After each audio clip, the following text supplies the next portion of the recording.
Bonjour tout le monde.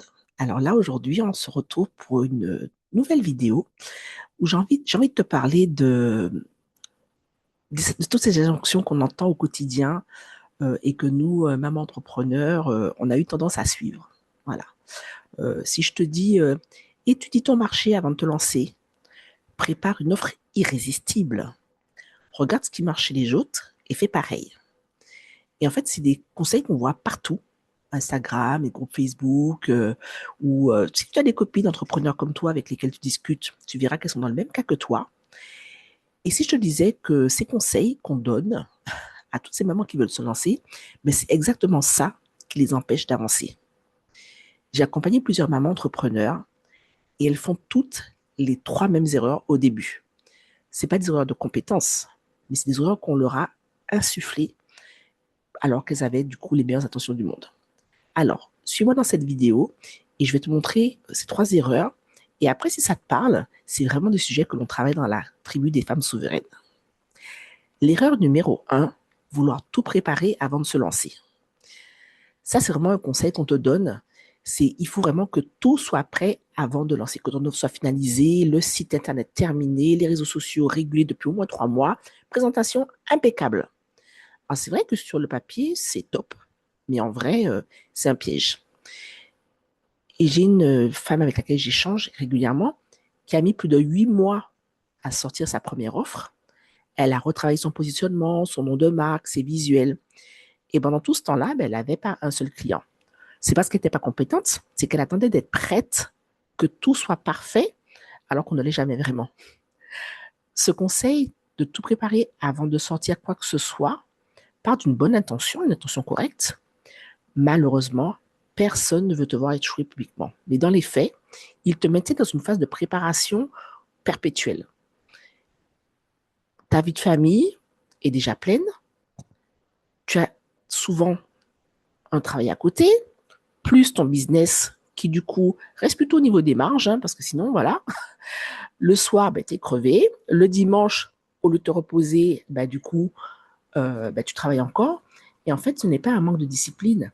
C'est vraiment que le conseil qu'on t'a donné au départ n'est pas bien calibré. Ça ne concerne, enfin, il n'est pas cadré avec ta situation. Et moi, ce que je vois marcher à la place, c'est qu'en fait, tu sors une version qui est imparfaite, mais au moins elle a le mérite d'exister. Et tu l'ajustes avec des retours de vraies personnes, pas avec ce que tu imagines dans ta tête, parce que malheureusement, ça ne marche pas. L'erreur numéro 2, copier une méthode qui ne correspond pas à ton énergie.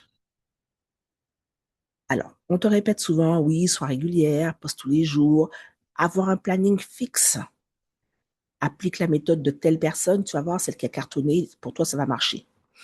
Malheureusement, cette méthode est pensée pour l'énergie de quelqu'un d'autre, pas pour la tienne.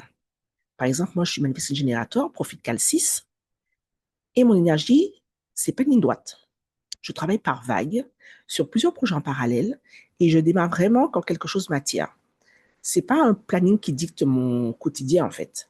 Pendant longtemps, j'ai essayé de me forcer à suivre des méthodes construites par des profils qui n'étaient pas comme moi, qui fonctionnaient étape par étape, dans l'ordre, alors que moi, j'ai besoin d'avancer plus vite, quitte à faire marche arrière pour revenir et pas formaliser, mais améliorer quelque chose.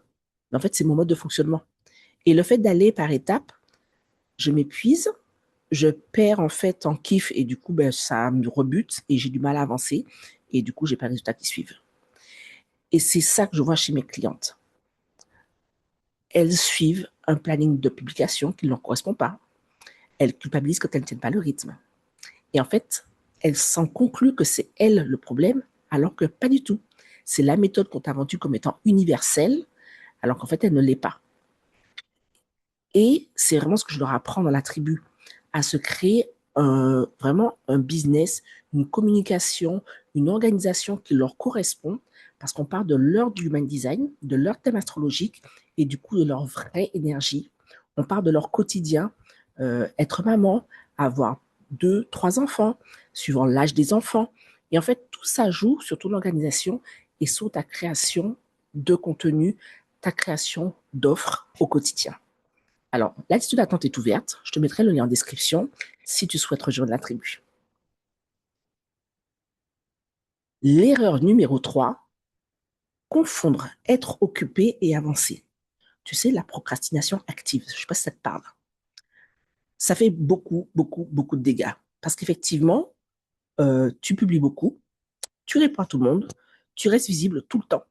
Et résultat, tes journées sont pleines de tâches qui te donnent l'impression d'avancer, mais tu ne travailles pas, tu n'avances pas sur ce qui compte vraiment. Tu as une offre. Oui, pourquoi pas? Mais est-ce que tu as déjà échangé avec de vrais clients potentiels? Parce que là, tu vas avoir de la matière pour justement créer un début d'offre que tu vas affiner au fur et à mesure. Tu vas pouvoir vendre. J'ai vu des clientes passer des heures à retravailler la mise en page de leur feed Instagram un dimanche, alors que les enfants regardaient un dessin animé pour la troisième fois de la journée. 3 heures pour un feed, s'il te plaît. Non. Tu vas voir le mien, il est tout dégueu. Mais c'est pas grave. C'est pas la priorité pour moi. Parce que moi, ma priorité, c'est vraiment de passer du temps avec mes enfants, de prendre du temps pour moi. Et effectivement, je fais passer mon message. Et si mon feed Instagram, il est pas beau, s'il ne te convient pas, ben c'est pas grave. Ça fait partie du jeu. Et je ne veux pas, voilà, euh, entendre oui, mais tu es une mauvaise entrepreneuse, ou alors parce que tu as mis des dessins animés, oui, tu es une mauvaise mère, etc. Et en fait, c'est vraiment des choses qu'on t'inculque. Il faut rester occupé. Et en fait, c'est pas du tout la même chose, être occupé, travailler dans son business et travailler sur son business. À voir. Et pareil, ne suis pas des femmes qui sont célibataires ou alors qui n'ont pas d'enfants. Elles n'ont pas du tout le même quotidien que toi. Si, entre guillemets, tu as les moyens, l'énergie de dépenser ton énergie sur des tâches qui te rassurent ou te faire avancer, pourquoi pas? Par contre, après, il ne faudra pas effectivement venir te plaindre et dire oui, mais j'y arrive pas, etc. Ou c'est de ma faute, etc. Non, non. Concentre-toi sur ce qui est important. Moi, ce que je propose à mes clients, par exemple, c'est de se poser une question avant de passer à l'action. Est-ce que ce que je fais là me rapproche d'avoir un vrai client aujourd'hui? Si la réponse est non, ben ça peut attendre. Je ne sais pas ce que tu penses de cette astuce, tu peux me le dire en commentaire. Pour finir, je voudrais que tu comprennes qu'en fait, ces 3 erreurs, tout préparer avant de sortir quoi que ce soit, copier une méthode qui ne te correspond pas, ou confondre occuper et avancer, ce ne sont pas des erreurs de débutantes. Ce sont des conseils que l'on donne encore. Je les ai encore vus sur Instagram ce matin, en te faisant croire qu'ils sont universels. Et en fait, non, pas du tout. Tu n'as pas besoin de faire plus, tu as besoin de faire plus juste. Juste pour toi, pour ton énergie, pour la vie que tu vis vraiment, pour celle que tu as envie de vivre vraiment, et pas celle qu'on te vend sur les réseaux sociaux dans des conseils génériques. Alors, si tu veux commencer simplement, sans attendre d'être prête à 100%, j'ai préparé un cahier de vacances, voilà, pour poser les bases de ton activité cet été, à ton rythme. Le lien sera en description. Et puis, bien sûr, si tu veux aller encore plus loin, ben, à ce moment-là, pour créer ton organisation et ton business autour de ton profil Human Design et autour de ton thème astrologique, ben, en fait, je t'invite à rejoindre la tribu, déjà la liste d'attente. Le lien sera aussi juste en dessous. Alors, du coup, je voudrais que tu me dises en commentaire laquelle de ces 3 erreurs es-tu en train de faire actuellement? Eh bien, écoute, et je te répondrai avec grand plaisir. Allez, je te souhaite de passer une excellente fin de journée. À ce soir, à demain, à la semaine prochaine. Je ne sais pas quand tu regardes cette vidéo, mais moi, je suis poste tous les mercredis. Allez, salut, ciao.